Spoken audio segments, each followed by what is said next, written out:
Hi everyone, and welcome to my channel called zuzanareacts, where I learn all things para with your help, and I just share my Slovak Central European point of view. And in today's video, we're going to continue in our series on Tantra, and this will be on Tantric Sex, which, to be fair, is all I previously knew about Tantra. That was the word that actually associated with the word sex for me before. So I'm very curious what I'll learn. I'm sure this will be brand new knowledge for me, and I hope you can join me on that journey. And before we kick this video off, please like this video and click on the subscribe button and turn on the notification. Thank you so much for your support. Cool. Let's begin. Watching you on the show for the first time because of the thumbnail. Right. The word Tantra for a lot of Westerners is something synonymous with spiritual sex. That's how most of the international spiritual seekers understand the word Tantra to begin with. But Tantra is like the alphabet, and sex might be one of the letters in it. It's such a wide subject. It's not at all synonymous with sex. But in saying that, this entire episode will be centered around the spiritual aspect of sex. What would you like to say first and foremost? I hope that through this podcast, we can clear certain misconceptions about it also, because with anything that becomes too widely and easily available outside of context, there's always going to be a lot of things that may or may not be the part of the actual process. So maybe we can do that also. Yeah.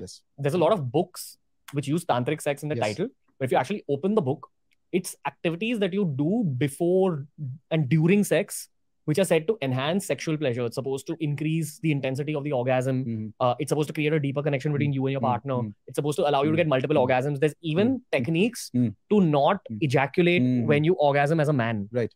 But the thing is, those books never talk about the origins of Tantra as a whole. Now, do you want to address the sexual topics first, or do you want to address Tantra as a whole first? Let's go. So Tantra as a whole, just very briefly, it's a very wide range of methods of worship of deity. But the most important thing that you have to remember, and this example that you gave, this is so typical of this. The first thing that we must remember is that Tantra is a method of upasana. It's a method of worship. So it is not about sex. It is not about meat. It's not about alcohol. These are props that help you, but they are not the end. They are not the goal. The goal has to be in mind. So the goal is to succeed in the upasana of the deity. Okay. Again, some context for first-time listeners. Basically, the goal is evolution of your own mind towards what some people believe is called God or the higher power or the deities. Yeah. Now, in terms of what are deities? So deities are, in our system, the way we look at it, deities are as good as gods. We don't believe in one god. We believe there are multiple gods. That's all. Each god is a deity. You know, in Pokemon, how they have Pokemon, like they throw a Pokemon, that's a lower form. It's like a pet that fights for you. Imagine that you have higher forms of these, which are above you. Okay. So I haven't seen that, but I can't relate to that example because I don't know. But yeah, more or less, very simple definition is that there are some cultures that believe that there's one god. We believe that there are many gods, and each of them are omnipresent, omniscient, omnipotent. That's all. Some could be Shiva, some could be Krishna, some could be the goddess, various forms of the goddess. Tantra more or less relates more to the worship of Shakti, which is the goddess forms. Okay. Hinduism also believes in Parabrahm, which is that one universal god. Yes. Which is the god that the whole world knows. There is, however, one small difference. The Brahman or the Para Brahman that is called in Vedanta, it is absolutely neutral, which means that it does not care much about you. It does not. Hindus never made a temple to the Brahman. Hindus don't have a ritual to worship the Brahman. It is like the fate, the concept of fate that was there in the ancient Greek religion, which was almost like ours, sort of, not same, but kind of multiple deities, forms were there. So there is a power that is higher, but it is very neutral. It does not care whether you worship it or not. It is not even asking you to do anything. There is no way you can worship it. No Hindu, no Rishi ever actually made a temple to the Brahman. You can worship the deities, and the deities will interact with you. They embody the power of the Brahman. The Brahman is a very neutral principle. Who worships the Brahman? A sannyasi, which means one who has left life completely. He worships the Brahman. Why? How does he do it? By meditating on it. Why does he do it? So he gets that neutral perspective of life. It is not going to give you anything else. You cannot worship the Brahman and say, you can worship, in our context, you may worship Lakshmi, Ma Lakshmi, and say that I need some money. My financial condition is not good. You can worship Lord Shiva and say that I need a cure for a disease. A sannyasi is a hermit, someone who leaves the material world. Right. But you're saying that within the material world, first of all, one of the goals of Hinduism for the material world is get done with your material desires so that you can move on to spiritual desires. Yes. But while you're stuck in the material world, these deities help you progress fast spiritually or materially. Both aspects. Both aspects of that. Okay. But the Brahman is not like that. So you cannot pray to the Brahman and say that you give me a good, some money I need, some cure for a disease I need, or you cannot even pray for moksha. It doesn't care whether you exist or it doesn't care whether you worship. That is a huge difference between the concept of God as we know it that comes from the West versus the idea of God that the Brahman that we believe in that comes in Vedanta and the other texts. Fascinating. Okay.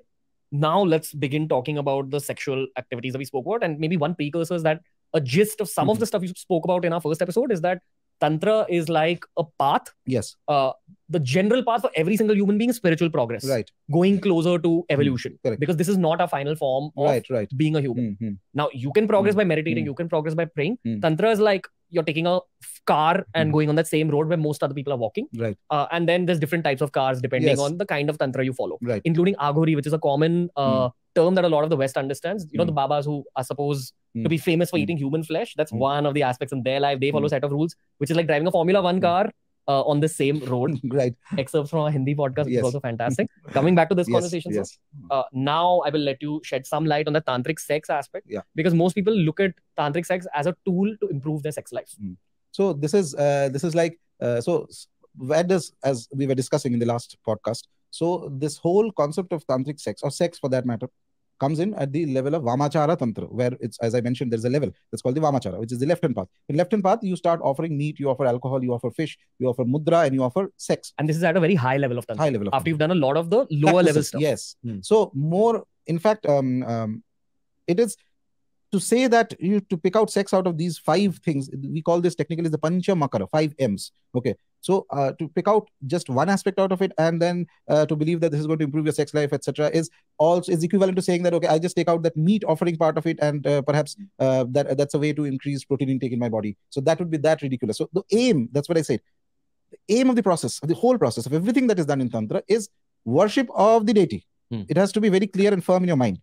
So long as something is helping you in worship of the deity, and it is within the permitted rules of Tantric Upasana, we call it, the practice, it is allowed for you. Okay, but the aim has to be clear, that it is for the worship of the deity. It is not for pleasure, it is not for any other kind of indulgence, it is not going to make you a Superman or anything of that sort. Okay? So having said that, sex is also one of the things that can be offered to the deities, but there is a process to it. It is not normal sex. And it requires certain amount of preparation of mantra upasana, which means the chanting of mantras of the deity. And chanting of mantras is not just one, twice. So Tantra looks at it this way. You have an Ishta Devata, a god you are worshipping, the form of the mother that you are worshipping. And you may have to chant lakhs of mantras of the deity. Not even 1-2 lakhs. Some texts will tell you 5, 10, 15, 20 lakhs of the mantra. A lakh is 100,000. 100,000. Yeah. Of the mantra that you have obtained from a legitimate guru through a tantric initiation. Okay. Now suppose, so Tantra was never originally a path of the sannyasis. Though various sannyasi sects later on adopted Tantra because it is very powerful, its techniques are powerful, it adopted those parts which did not violate with their sannyasi code, which means that they did not take these aspects of Tantra. They took the right-hand path, which is called the Dakshinachara. That is also Tantra. So Tantra's fundamental idea was that the things that make you fall in normal religion, whether it's meat, whether it's alcohol, whether it's sex, etc., which is the standard idea is that these will make you fall. So let us divinize those processes so that they become the means through which you can attain to the divine. Okay. And in this, one of the most legendary tantric acharyas, in fact, he is almost beyond an acharya. He's one of the greatest Nath yogis. He was known as Matsyendra Nath. He used to live in Kamakhya. Okay. And he was born somewhere in Bengal, and he practiced his Tantra Sadhana Upasana in Kamakhya. And he composed a lot of text on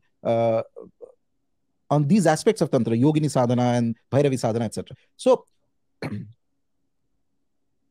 the fundamental basic idea at what primary level of where sex is used in Tantra is that the partners have to be, first of all, initiated into the process. Both. Both. It cannot be one person.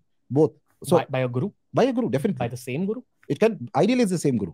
Okay. Ideally, if it's the same guru, in fact, the guru not only does initiate, but he also ensures if it's a husband-wife partner, etc. So they will initiate that it is the same form of the deity that is given to them. This is also where we should mention a word of caution, because this is where a lot of people might misuse their position of spiritual power. Yes, that's there. That's another aspect. Yes. Do you want to shed some light on that? But first, let's complete this process. Sure. So Guru initiates both the partners. In any case, both the partners must have the tantric initiation. Okay, that is mandatory. Number 2, they must be doing their mantra sadhana properly, which is the mantra japa of the devata, deity. That is like doing a seva to the seva means a service to the deity. And the deity, by the way, in once you go higher into Tantra Sadhana, it is the average conception of the deity that we look at is the Vigraha, the Murti in temples. Wonderful that is there. That's for the public. But for you, the mantra is the deity. For an individual who is into the Tantric path, The mantra that is given to you, okay, whatever is the mantra, that mantra is the deity. It is like the subtle body of the deity. As we were talking about subtle body and physical body. So the mantra is the subtle body of the deity. Astral body. Astral body, sort of that. And when you are chanting that mantra, you are trying to connect to the subtle body of the deity. Now, fundamentally, what this process entails is that when both of these partners, it doesn't just happen, it's not like something that you just go ahead and have sex. No, there's a puja that has to be done specifically. There are mantra japas that has to be done. And then there are certain mudras, certain manners in which they have to sit, in certain postures, etc. And during the course of having sex, they have to keep chanting the mantra of the deity. And that mantra japa is not, it's not a 1 minute thing, it's not a 2 minute thing. Sometimes texts will recommend that you have to chant a mantra which is so long that may take you 30 minutes, 35 minutes. How do you last for so long? Till the mantra japa is complete, there cannot be a release, there cannot be an orgasm. In order to do that, there were techniques that were added so that you can hold back the orgasm, both specifically for the male, while you are continuing the mantra japa. So the primary aim is, if you're not doing the mantra japa and if you're just having sex and practicing those techniques, it is useless. It has got nothing to do with Tantra sadhana. Whatever else you are doing, that is not Tantra sadhana. Again, another tale of caution. This is why tantric healers, tantric sexual healers, it's all of ours. More or less. I would not. I'm talking about the Western tantric sexual who keep it in the Instagram bios and all. Yeah. If you're going to one of them, just be careful. I don't know why they add tantra to it, because most often there is no tantra involved in it. It's just some sexual techniques and all that. You can package it in any name. This is what gives spirituality a bad name. Yeah. But it's fine. Whatever. But if it is done correctly, both the partners are of that, of that similar caliber. So there are more rules in this. Some of them perhaps cannot even be spoken of without. So they have these rules are there, that these certain esoteric aspects of this. Sometimes it is referred to, for example, as Panchama. Panchama means fifth. Fifth means that it is talking about the fifth of the 5 offerings, which is sex, basically. Okay. So Panchama, sometimes when you're talking about the Panchama offering, etc., there are many rules of how to judge the partner. Yes, just by observation. So when you're worshipping the goddess, for example, there are thus 10 Mahavidyas are there, okay? Leaving aside one of the Mahavidyas. Mahavidya is the goddess. Great wisdom. The tantric goddesses. Forms of the goddess that each represent a different form of wisdom. Yes. Okay. And the Mahavidya worship is tantric. Okay.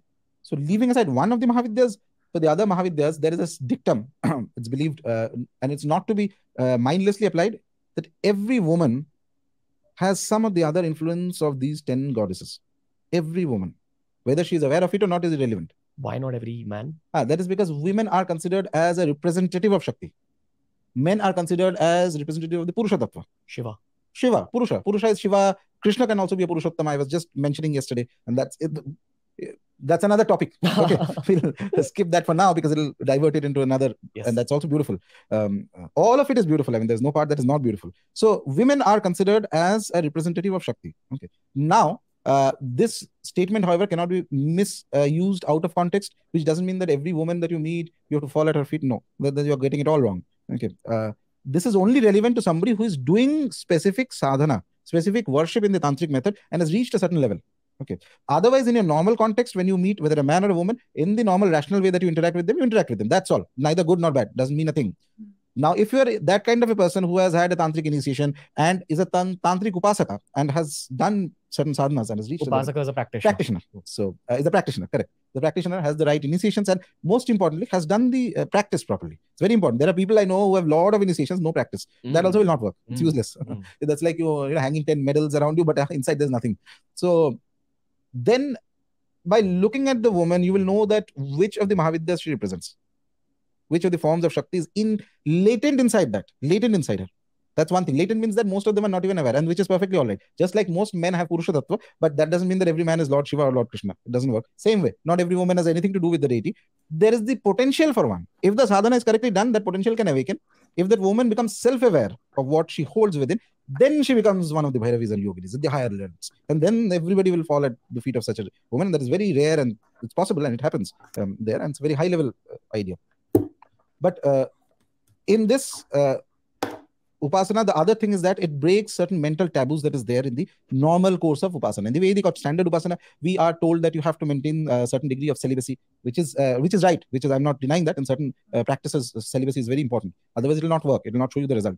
It causes a break in concentration, more or less. One of the typical effects of not having celibacy is that it causes a break in the concentration at the peak moment when you are supposed to have 110% focus on the mantra and the deity. That is where thoughts and images of sexual encounters will rise up, and it happens from the chitta within. It rises up, and it is going to break your concentration. You will not get the result. The chitta is the core of your soul. It's like your mind. It's a part of your mind.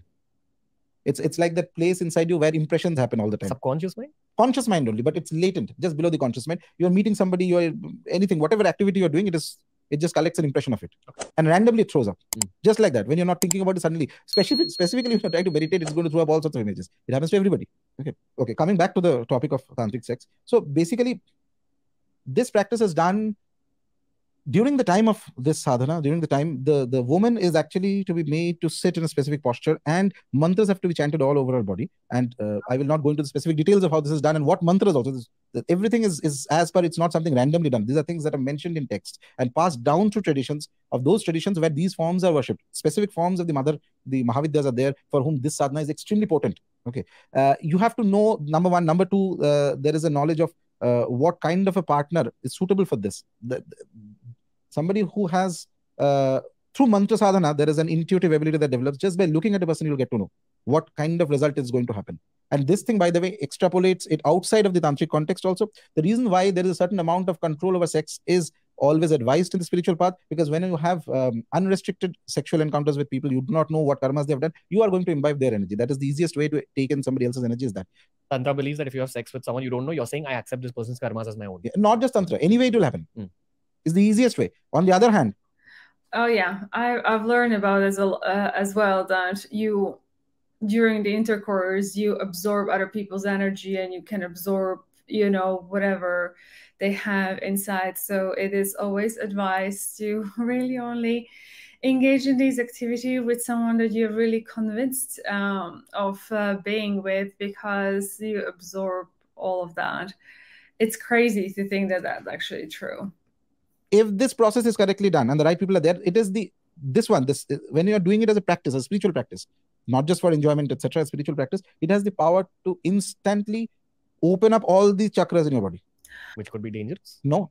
It can lead you then. And mind you, everything is going perfect. I'm talking about the result that it finally produces. If everything is right, it will lead you to a state known as Mahabhava Samadhi, which means that you are in a state of absolute bliss, rapture. Extended orgasm? So I have heard of this as well, like that, this was one of my personal interests in this subject matter, because it's apparently supposed to really like open you up spiritually. And obviously in the West, I don't know about how it is over there, you can let me know, but sex has become very casual thing. It's just it is the way it is. And this is why, what he said before, that you're collecting people's karma, or, what I've mentioned about like energies that can be part of your body then. But yeah. And like in the West, the idea of a casual encounters is so rather common. And I almost feel like it has been done in a way that way. So it can actually prevent people from a real experience of what this is supposed to be. And it's something way, way more deeper. And I'm loving to learn about this more. No, it's way beyond that. You will have a vision of the deity. Wow. It will be in a state of samadhi, means basically your mind becomes absolutely concentrated on the deity, and there'll be a manifestation of the deity. And it is a state of unbelievable if it's correctly done. And the progress that will happen between the two partners together, it's like it doubles your power. Probably also get connected to your partner more deeply. That is there. That's a side effect of it. That is also there beforehand, which means that this process is anyway not going to work if you have not had the same partner for many lifetimes. Just like that, if you meet karmically somebody, it's not going to work out. It will just be a relationship, and 2 days later, you'll have some fight and each will go its own way. So I'm assuming that the guru who actually initiates both the partners into this will ensure that either they are husband and wife, or... So here is... in this age today, mostly it is ensured that it's a husband and wife. But there is another tradition, older tradition that used to happen, and there are certain tantric sampradayas where tantric upasakas were almost like sannyasis sort of. So not sannyasis, but they've left society. Hermits. Kind of hermits, yeah, maybe. Basically, they've left society, so they're not part of a formal society. They only practice the tantric upasana, and they're connected to the mandali. Mandali means group. That specific group who practice tantra sadhana. In their marriage is not specifically there. Out of free will, they decide, both the partners decide, and the guru decides whether they have the capacity for it. Okay, here is the thing. What is the level of the male partner and what is the level of the female partner? And there are specific terms that are used. For the male, the term that is used is Bhairava, and the female, the term that is used is Bhairavi. Okay, so whether the Bhairava and the Bhairavi are matched for this kind of a practice, and then they can stay together for some period, could be months, could be years, etc. And they may even go out in the sense that part ways in the sadhana. So this was an accepted idea in tantric circles earlier, when there used to be more of people who used to leave society, normal society, and practice entirely in the tantric path. I remember an anecdote I read, and that's not an anecdote actually. It's a true incident. There's a beautiful text in Bengali. It's called Tantro-bhilashi Sadhu Sangha, which means that Tantro-bhilashi, somebody who is curious about tantra sadhana, tantric processes, that kind of an individual, he goes out in search of sadhus who are of the tantric persuasion, and he interacts with them. And this gentleman spent 12 years roaming around India trying to find these kind of people. Later he came back home, and later he had gone to Sri Aurobindo, and then he wrote that book, and that book is a cult classic. Only thing is that it is in Bengali. Those who have read it, it'll blow your mind. It's one of the greatest books I've read. So there he had an interesting encounter. He mentions he comes from a traditional Vedic family, so he is suspicious of tantra. He mentions right at the beginning. He thinks that this is some kind of jhol, to use the very typical Mumbai language. Like some kind of farce. Farce. Yeah. He doesn't believe that this thing actually leads to anything. He's very skeptical, and he's very honest that he's skeptical about it. But he's still curious to see. And it's perhaps his destiny that he gets to meet a lot of great tantric upasakas of that era. And he was an artist, by the way. So all he used to carry with him was a pen and paper. And whenever he used to meet somebody interesting, he used to make a sketch of that individual. Okay. So he goes to a place called Vakreshwar in Bengal. Vakreshwar is one of the ancient Shakti Pithas. An important divine feminine temple. Yes. I'm having to translate everything because we have so many American and European viewers, but I got your back. Go download my meditation app. I'm kidding. Go on. So he goes to Vakreshwar. That is one of the very famous and powerful temples of the goddess, okay, of the tantric temples. And it was that in that era, the temple was famous for Virachar sadhana. Virachar is an extreme form of tantra sadhana, where these things come into play. Viracha, Veer means you are like a hero. Veer. Okay. By the way, since we're talking of Tantra classifies men into 3 categories. First is Pashu, an animal. Who is an animal? Who has no spiritual conception. Just going around doing whatever else you are doing in life, you are a Pashu. After you have the tantric initiation and you start doing your practices, you become a Veera. You are a hero, because you're trying to fight against your tendencies and develop yourself spiritually. And then last stage, you become a Divya, a divine being. Okay. This is the 3 categories of men. Whole of Tantra Shastra is meant only for the Veera. For the Pashu, who is uninitiated at the initial stages, you do the Vedic sadhana. You're not even entered the arena. The Veera, after you have the initiation, then only all these rules, all this makara, everything comes into play. And finally, the divine, the Divya, he also has no rules. Why? Because he has already become divine. Whatever he does is correct. So Tantra says that you don't mess with him, and the Pashu, you don't bother about him. It's only the middle section that I'm curious about and bother. That temple was famous for Virachara, and this gentleman goes there. And this must be in early 1900s, maybe 1910 or something. I don't remember the year, etc. So people tell him that in the cremation ground, and the cremation ground still exists, by the way, and the cremation ground is so interesting, not advisable for people to just hear and rush there. But even in the afternoon, if you go there, you'll have that certain airy feeling there in that area. It's a wonderful place for certain kinds of upasanas, certain kind of tantric sadhanas. And thankfully, it is not yet commercialized, so it's good. Here he goes there, and there's a temple of the mother goddess of Ma Durga is there, Mahisamardini, and he stays in the temple. In those days, if there's a wandering monk that comes, he used to wear that monk kind of dress. So they gave him some food and a place to stay and all that. And somebody tells him that there is an Aghori who sits in the cremation ground. So they just call him Baba. They don't know what his name is. They just know that he has come from Tamil Nadu. He's come from the south, and he's sitting there, and he stays there in the cremation grounds, and nobody disturbs him. Nobody messes with him.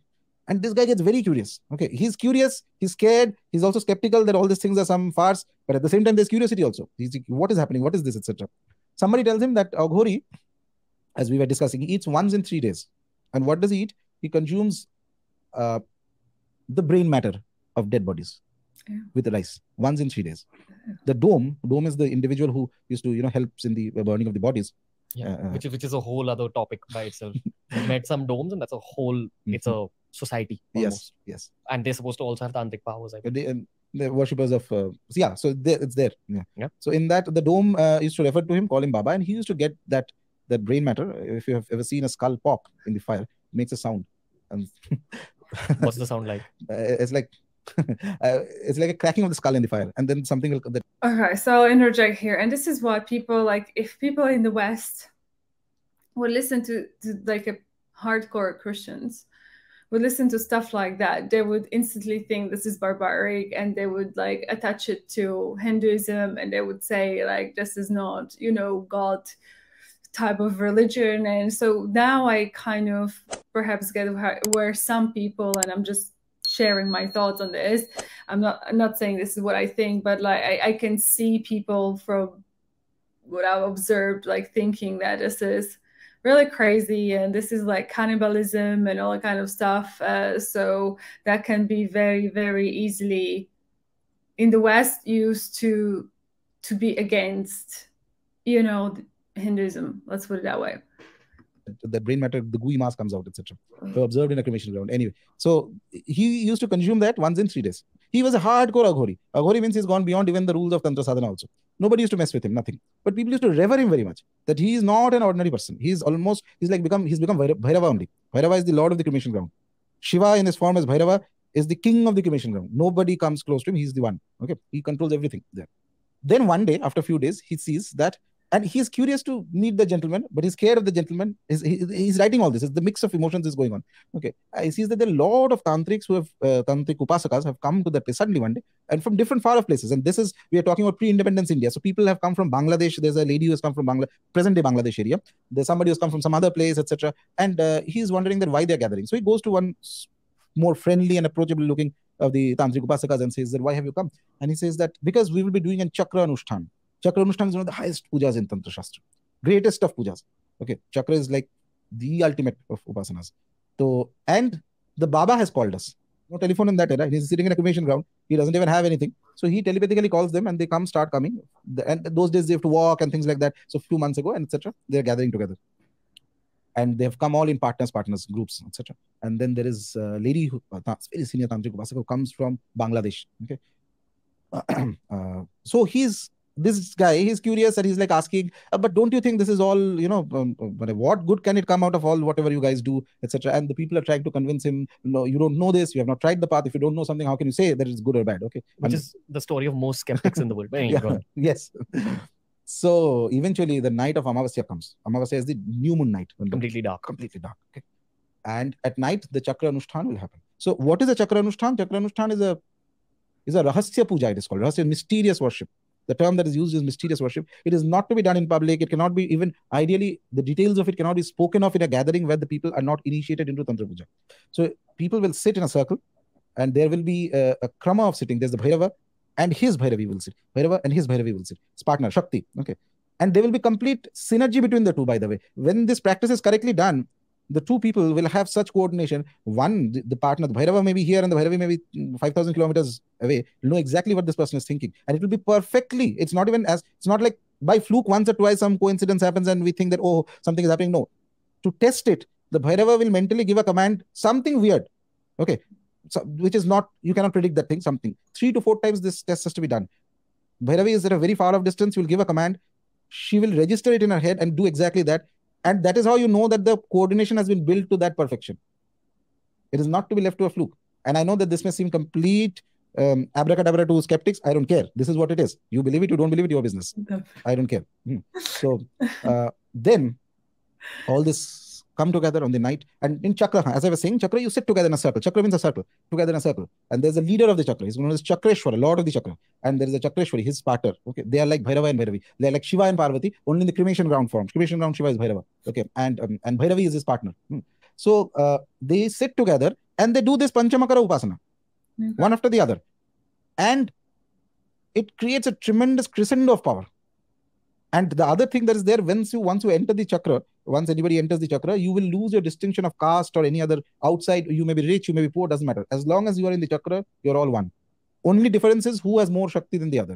And there is a certain arrangement of sitting that is followed in certain chakras and other things. But I won't go into all the details because not everything can be spoken of in public. But anyway, the chakra anushtan is happening. What I am talking to you is already written down in a text. Hundreds of people have read it. I'm just translating that story and once again because it brings out that element. Okay. So this guy, this author, he's very curious. What is it doing? So he goes into the cremation ground and from a shrub in the forested certain areas, he hides himself there and is observing what exactly is going on. So you see that they are sitting together in a circle. And then in the middle, there is the Ghori Baba who's sitting. On his left is that lady, that Upasaka, female Bhairavi who had come from Bangladesh, very senior, who was there. And the others were sitting in circles. So this goes like this, that the immediate left is the Shakti of that person, is the Bhairavi of that person. And then the puja starts. Puja means first there will be meat first. Okay. So meat with mantras, they will consume it, they will pass, consume, pass. And with every partaking of the meat, you'll have to do mantra japa. It's not just, let's sit together and have a feast. No, no, no. Every partaking, you have to sit and do mantras of feast. Then there's Karan. Wow. The term alcohol is not used. Neither is Madira used. The term that is used in Tantra is Karan because it takes you to the Karan Sharir. Purified, sanctified alcohol that takes you to the Karan Sharir. With mantras and all these things, it has to be purified. It is not something you just get from the market. To understand the word Karan Sharir, you'll have to go back to our second podcast.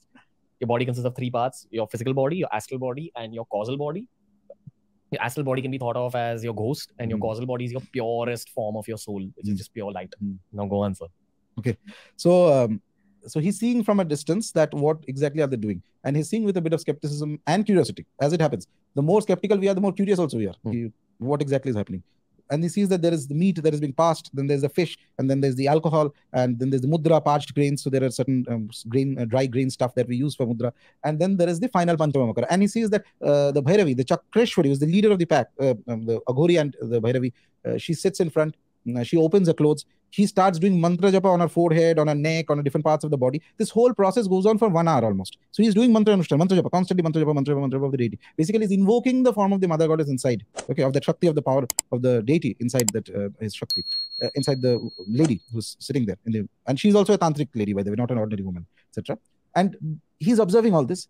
And he's also not sure what exactly is happening, etc. And then after some time, and it's kind of dark. It's dark, and what he's seeing is there are lamps. Those days, obviously, you didn't have that kind of in that remote place. So there was diyas or oil lamps, etc., lit in front of everybody. So the light of that lamp in the darkness at midnight on a cremation ground in an Amavasya, he's observing this scene. Okay. And then suddenly at the end of this whole puja process that is going on, he sees that the Aghori, who's the leader of the chakra, he sits, and on his left thigh, the lady who is also Tantric Upasaka, Bhairavi, she sits down in a specific mudra. Okay. And he's doing japa with this hand, there's a mala in his hand. Like this is japa. And at that moment, there's a flash of lightning in the cremation ground. A thundering lightning in the pitch darkness, and that lightning rips apart the darkness. Everything is visible at that time. And he sees, to his absolute shocking amazement, that there is the Chakreshwara, the Aghori is not there. It is Shiva who is sitting. Full jata there, and there are snakes around him in his head, and there is a Trishula, and there is Parvati sitting. In that flash of lightning, all he sees, he writes down, is that I can see that the Chakreshwara is gone. It's not there anymore. There's Shiva who is sitting, and there's Parvati who is sitting there, in that posture, in that specific mudra, we call it, in specific posture. And there are snakes in his jata, as Shiva has snakes, okay? And there is a Trishul near him, and there are beings all around, etc. And he faints. He wakes up next day in the afternoon. And that dome, who used to be there, he sees, when he wakes up, he sees that the dome is throwing water on his mouth and all that. The person that burns the body. So he's saying that while he was hidden there and observing all this, the Aghori knew everything. So after some time, the Aghori called the dome and said that guy is there, he's fainted. Take him inside, let him rest. He doesn't have the capacity to take the power of this. He doesn't even have an initiation. Forget an initiation. He was a very genuine individual, very high caliber Upasaka, very, very, very high caliber. So the kind of power that is generated for a person who does not have that practice, if he's there, it is going to cause a shocking effect on you. As we were discussing in the previous podcast, the moment you come into face to face with a reality that is non-conceptual, so you build concepts in your head, whether it's skepticism, I don't believe it, whether, oh, this is a big theory, there's God somewhere, but he's not coming here, I'm safe completely. The moment you have an altered experience, it breaks down your concepts, and you either run away scared from it or you bow down in reverence. There's no other rational way in which the mind can process an experience that is beyond your ordinary, what you are accustomed to. So this Chakreshwar, he knew that guy was there. There's no way he can know because he's hidden there. And he calls this dome and says that he's fainted. Take him inside, put some water, let him sleep. So next day he wakes up and he's like stunned at what he has seen. And he comes to this Chakreshwar and says, and this Aghori starts laughing. Okay. And then there's a beautiful ensuing conversation. And it says that everything in this material plane is divine. It is not that there's a God outside.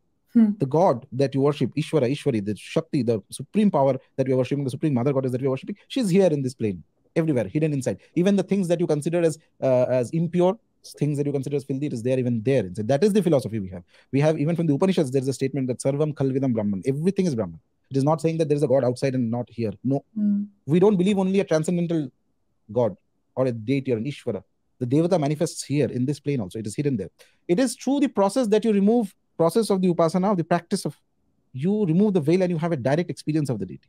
So what in this case, the whole point of this story was that when correctly done, this sadhana by the right people who are actually practicing and who look at it not as some kind of an enjoyment and some fringe activity I'm doing and some, whatever else they think they're doing. You look at it in the right sense. This is an upasana. This is the worship of the mother. You look at it with that sense of reverence, with that sense of sacredness. It has to be, that sacredness has to be there, and not just repeating sacredness 10 times. No. That feeling of reverence. When you go to a normal temple of any normal temple of a deity you have faith on, be it Hanumanji, be it Lord Shiva, be it Krishna, be it anybody, you have a sacredness and a sense of reverence, right? You go with you don't fool around there. You go fold your hands, sacredness. That sacredness has to be there in this process for it to work, because you are not just doing random actions. This is worship. Then this will manifest into a terrific spiritual state of absolute. This is Mahabhav Samadhi kind of state. This is where you not only have a manifestation of the deity. And I remember in the last podcast, I think we mentioned that one of the goals of the Tantra sadhana and the other paths is for the deity to be inside you. Samavesha is the term that is used. Not just a liberation, but you divinize yourself completely. Okay, so that there's no difference between you and the deity, as I was saying. So this is what it is. That gentleman, that Aghori who was there, whose name is also not known, this incident, he had attained to that kind of a condition that when he was performing the ritual, Shiva himself had entered into him. There's no difference between him and Shiva. Now, what more is liberation? If Shiva, if a deity like Shiva comes into you, etc., that is yay moksha. This is moksha. This is liberation. This is all there is. What about the people in that circle? They're a part of it to spiritually advance. Like, I'm assuming we spoke about how tantric sex is a very big boost in your spiritual advancement. I'm assuming that a ritual like this makes it even faster. Yes. And is everyone naked? During the process, yes. Not when the Pancham Makara, the fifth Makara comes in. In fact, very often after the 4 Makaras, the 4 Makara means after the meat, fish, etc., done. So each one can retire with their partners, specific partners, and perform it in privacy. Perform the 5th ritual, which is, again, they know this process. So they know what mantras to be chanted and how long, etc. They can do it in their privacy. Okay. Wow, so many questions right now. Why do these tantric sex techniques then work for the everyday human who reads it out of books? Because there must be some power in them, in those formats, in that technique that adds itself to an orgasm. I'm asking from a very city person point of view. Nothing to do with tantric practice. So there are certain techniques that work to enhance the, the sexual intimacy and pleasure and all. But that is... So taking it out of the context is it has another fallout, by the way. So if you take it out of the context, if you do these practices and just follow, so the techniques that were developed, for example, for ensuring that an orgasm doesn't come so easily until all the puja and the anusthana, etc., is completed during the process, etc. If you take it out from the religious context where it is used in that sense, you will end up becoming just the opposite thing that the religion abhors, which is you will become sort of a miniature version of a sex maniac. You will not only flare up your chakras that control sex, but you will go crazy about it. And if that's what you want, that's fine. Fair enough. Be clear in your head. Please go ahead and do what you want. There's probably some neuroscience in this, that your body will release excessive dopamine in that moment. Maybe. I don't know that. I can't comment on that. But my point is that the specificity of this is useful. This is useful as a technique only if you remember the context in which it's to be used. So even at the peak of this technique, when used correctly, there is an orgasm, but it's not an orgasm. It is an internalized orgasm. But initial stages, it will not. So for people who practice this actually in a very, very broad manner, I'm defining it without going into more specifics. So initial stages, it is not going to work, that you will not be able to retain the orgasm. But eventually, as the practice deepens, etc., you are able to internalize the orgasm and it is at that peak moment when the mantra attains maximum power. Without the mantra, all this is meaningless.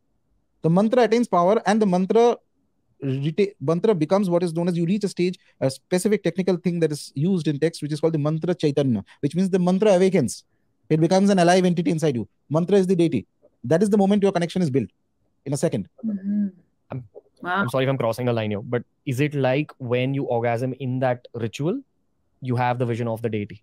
More or less, but it's not, again, just like any other ritual for that matter, even a normal puja, etc., it is not going to happen in day one. It is to practice, okay, with the right partner and all the other settings being set in place, etc. But yes, in that moment when the orgasm happens, etc., in fact, one of the things that people were more keen on in those who are in this, those who practice this kind of asana, specifically for men, so that they can somehow retain the orgasm, or if possible, even sort of, go beyond the orgasm, not have the orgasm. Why? That is because orgasm calls, the moment there's an orgasm, there's this basic fall in the level of energy.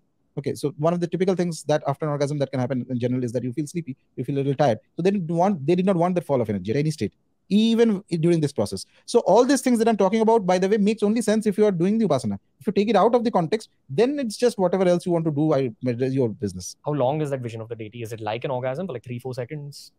The vision of a deity, if it's properly manifests, your conception of time will go away. That is what is called a samadhi. Samadhi means you enter into a zone where your normal sense of time, you're concentrated, a single pointed concentration on the deity or the mantra is so deep that you lose track of time.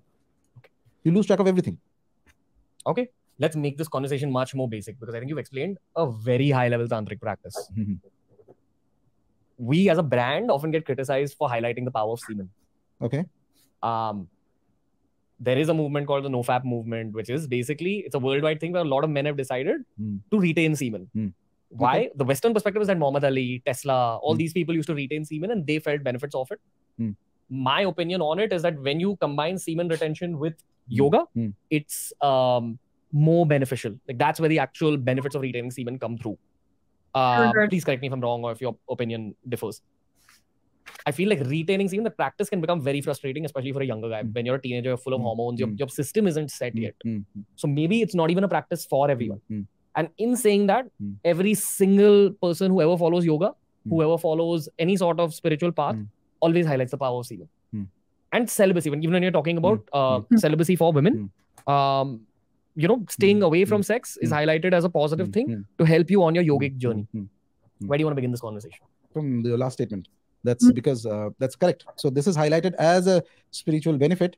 In my opinion, it is, and mind you, my perspective of all that I'm saying is only from the spiritual perspective. Sure. Okay, not so outside of that context. Why somebody wants to retain semen or why not? I have no interest and I don't even know. So I can't even comment on that movement. What is the goal and aim, etc. But there is a benefit to maintaining celibacy. But it should not be taken to the level that, okay, that is the final goal, that if I maintain celibacy, everything is going to fall in place. No, you are going to get complete nuts. You'll be crazy. There is a selective release and a selective celibacy that has to be combined together so that it works out.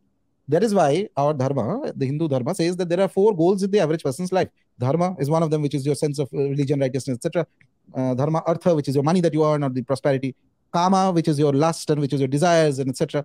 And finally, there is moksha. So if kama was something that you should be completely rejecting out of it, so if you without kama, there is no life in the first place. Okay, so it is there. It is the only thing that they're talking about. Basically, fundamentally, is that like water. To give a simple example, like water, and like if that proverbial Newton's apple flows downwards because the gravity is going to pull you down and things like that. Water flows from higher and to lower, etc. So if you indulge unrestricted in sexual activity, it is more or less going to pull your powers, energies down, and you will feel a lack of, as I said, very simply speaking, kind of tiredness.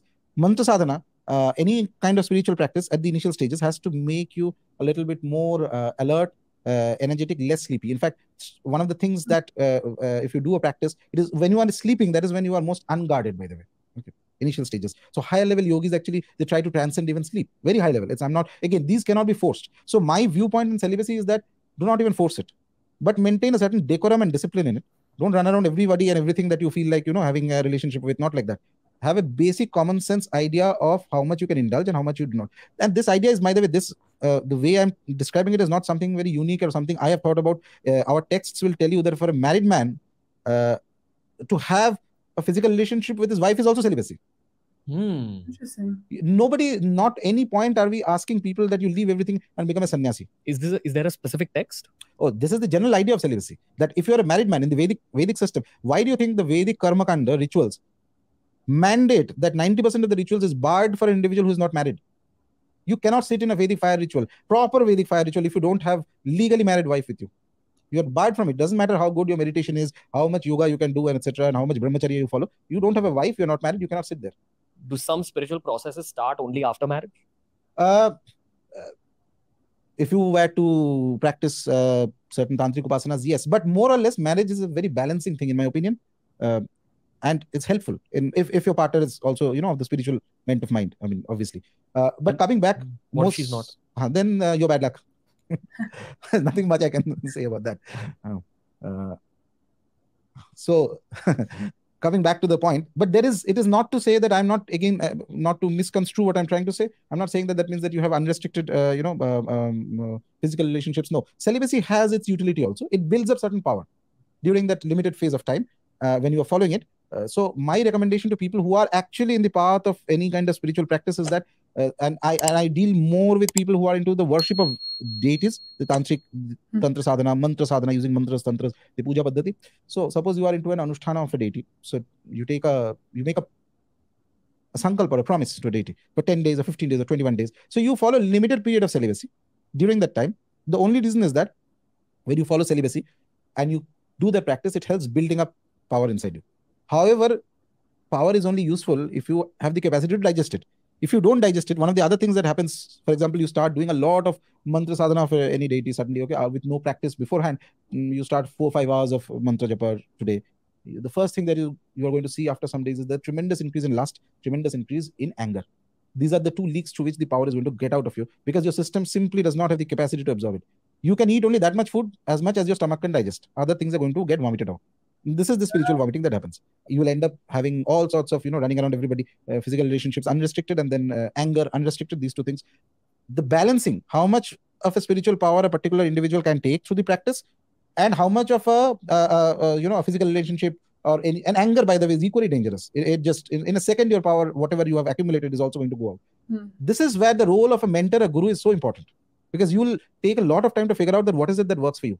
A good mentor, a good guru, who can handhold you, and I'm not saying, and I don't mean that, there are many organizations where you go and there are 1,000 people getting an initiation, and then after that for 10 years you have no clue where your guru is and where you are sitting at home and doing practice. No, I mean somebody who actually handholds and guides you step by step, sort of, at least, and tells you that what to do and what not to do. So there is no idea like this initially, and it should not even be encouraged that right now from this age become completely celibate, forget everything, and it is going to make you some spiritual superstar. Nothing of that sort is going to happen. What do you think of masturbation?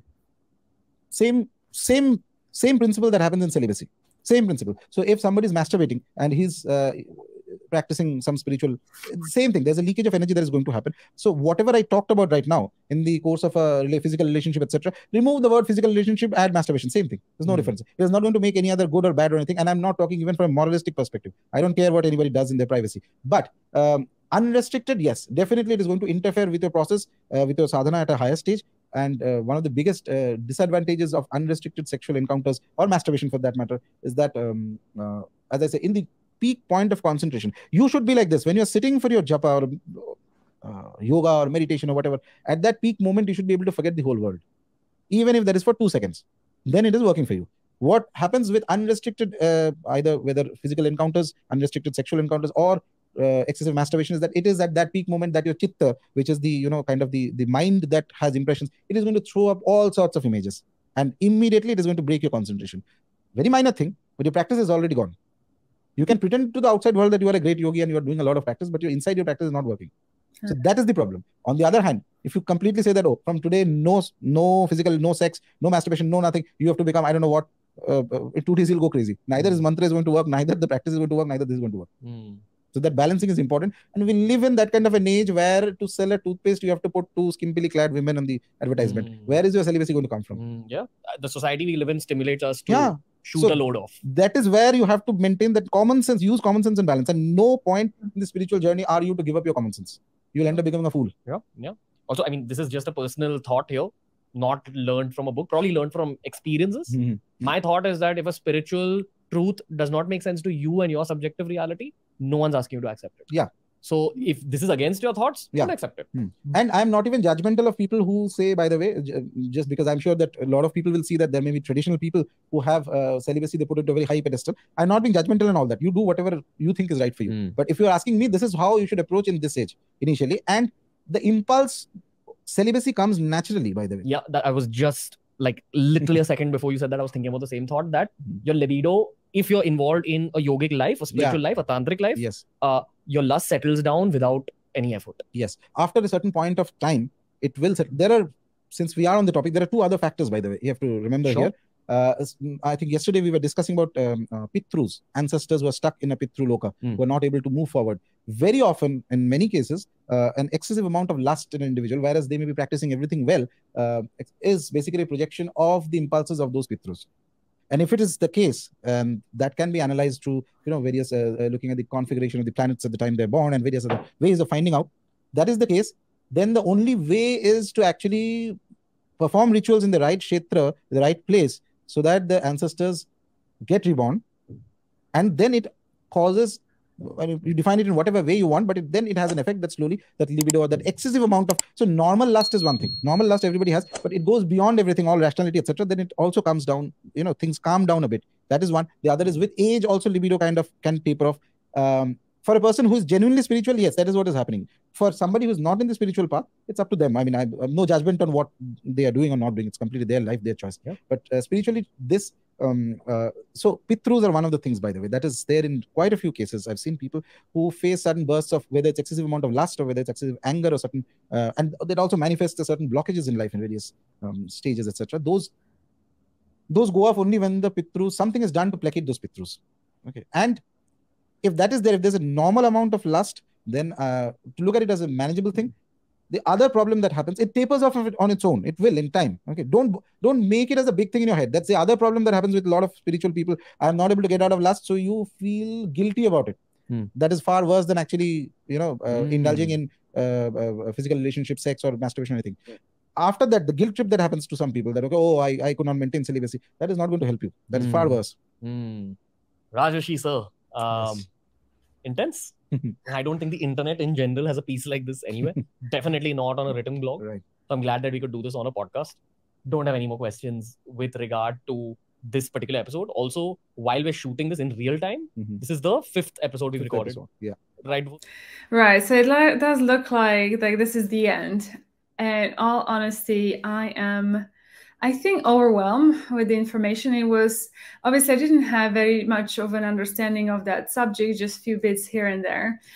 I guess what goes through my head is mainly trying to process this, but I think, and correct me if I'm wrong, is that everything is everything. I don't know. You tell me, okay? I'm starting to form an idea that in Hinduism, things are about practice and rituals, which I personally don't even know how I feel about it right this point in time. And it also occurred to me that is yoga then, according to you, because, I'm coming from my angle, and I'm just trying to learn, so please do help me, do you see that yoga practice as I presume, a spiritual practice? So I guess that is maybe something that I've gotten out of it. And I mean, it was full of very interesting information. I had zero idea that you have to go through all of this in order to, attain the connection with the divine. I knew that it would support with that kind of connection with the divine, but in the way you understand it is the connection to a particular deity. That is not what my previous understanding was about. So I wonder, do you guys feel like you wanted to try Tantric Sex? Have you ever tried it? Please let me know if it's not too much to share. I would love to know. It feels like to me like too much work, perhaps. I personally do not know how I feel about rituals. I'm fine with meditation, which I practice regularly, but I'm not too sure. I don't know where I sit on the scale of rituals, simply because I am still I think it's for obviously everyone to do what they want to do and how they want to practice spirituality, let's put it that way. And it was very nice how he said that earlier. It's about discernment. He didn't use the word, but in my hand the word discernment came. Like, if someone tells you something, you don't have to accept it. It has to resonate with you. And I think when it does, this is the right information at the right stage for where you are on your spiritual journey. And I don't know personally how I feel about the rituals and deities and all that. Like, I thank you guys so much for helping me in the comments to explore it a bit more. I think I'm still with the universal one source energy practice, to what he interestingly enough explained, that the being, or omnipresent, does not care about anything, and this is why people pray to deities. That was very interesting for me. But yeah, I don't know still where it sits with me, and I'm learning about it. Doesn't mean that I have to accept it or practice it. It's nonetheless a food for thought. So yeah, I think this is it for today's video. If you did like today's video, please give thumbs up, share, and subscribe to this channel, and I hope to see you in the next one. Until then, you take care. Sending much love. Bye bye.